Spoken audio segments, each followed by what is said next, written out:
Hi guys, Adam here from Fully Charged Cornwall. We've got Steve from our New Forest store, Matt behind the camera from Guildford, and Chris as well. You've got a bit of a background in mountain biking, haven't you? Yeah, I raced for a long time. Okay. I did the British Championship downhill circuit. We're going back to the 90s, Right. and then I had a race team, the Animal downhill team, and we were a pro race team and went on to do the World Cup. You've been lucky enough to have this bike for a week or so. Tell me your thoughts. The big story on this bike is it's got the Pinion MGU, and it's the motor gearbox unit as one. Cheers. From a riding perspective, it has no derailleur. Yeah. And no cog set, so it takes all the weight off the back and puts it all in the middle of the bike. So the suspension works better because unsprung weight's a big deal. Yeah. Can you tell me a bit more about the belt from a maintenance and longevity standpoint? Yeah, that's its big plus factors.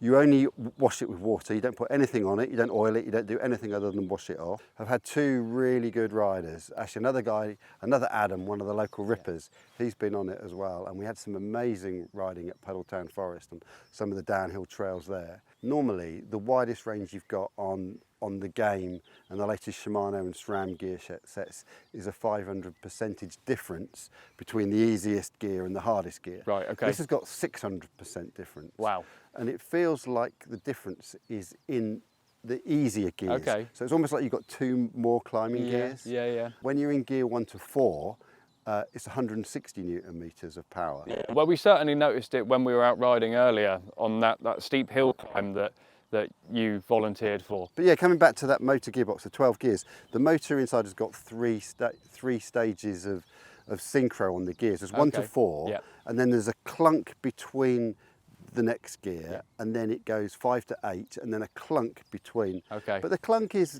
like slightly more, I would say, than a shift on a derailleur. Yeah. But then the gears between that are the smoothest gear change nice and seamless, I've ever ridden. Yeah. And also the quietest. Okay. And the fastest. Yeah. So Steve, tell me about the settings, so the gear changing and the assistance levels. Okay, so let's do the gears first. And it's an interesting one because the electric gearbox gives you a whole load of new things that you've never thought about having before. Okay. It can change gear without you pedalling, which is a really big deal. Yeah. So it can change gear when you're stopped, you're at the bottom of a hill, you can change gear. Now, you can do it automatically or manually, and there are 5 different modes, and I've got to try to remember these. But we'll do it quickly, because actually, if you want to see more, they're all on the Moustache brand website. Yeah.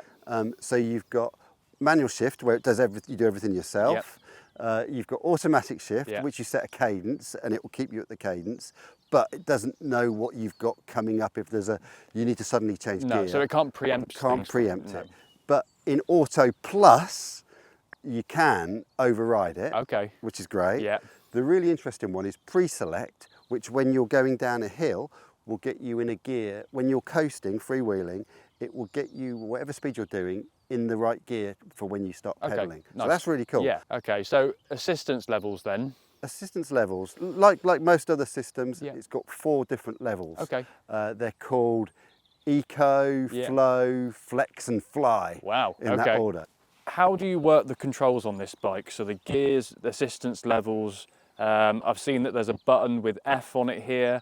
Talk to me a bit more about what those things mean. Okay, well first of all I should say this has got Pinion's latest mountain bike dedicated setup. I've seen lots of reviews for the Pinion gearbox on other bikes that have got got the kind of more like a commuter shifter here. Right, and the reviewers are all saying it feels a bit clunky. Right. This is the first one I've seen with, I think they call it the Node. Right. Which is this little rotator mode button here. Well, it's certainly nice and neat, isn't it? Yeah. You know? So you just rotate that up for more power. Yeah. Rotate it back for less power. Okay. The little F button there puts it into Fly, Fly is the turbo. Couple Okay. So if you're in any of the power settings, you press the Fly button, you're in turbo. Okay, you instantly get that. Instantly get it without a couple of paddle shifts. You can go into the app and you can change the orientation to have it the way that suits you. Nice.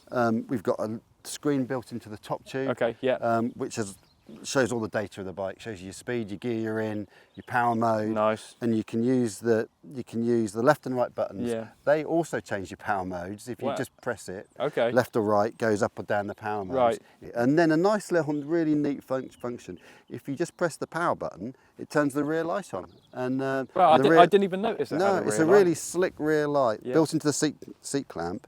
So I love new tech, and I'm absolutely in my element here because this Moustache Clutch with a Pinion MGU motor gearbox unit has to be the future of e-bike transmissions and power systems all built in together. It makes so much sense. If you were to design a bike from the beginning, you wouldn't put 12 gears on a cassette and a big rear derailleur hanging off the back wheel. You'd put it all in the middle of the bike. So let's go straight in with it and say, this is the most exciting new bike I think I've ever ridden. Well, apart from my first BMX bike in 1981. But this thing is amazing. It is the Moustache Clutch. It's a new mountain bike coming out summer 2025.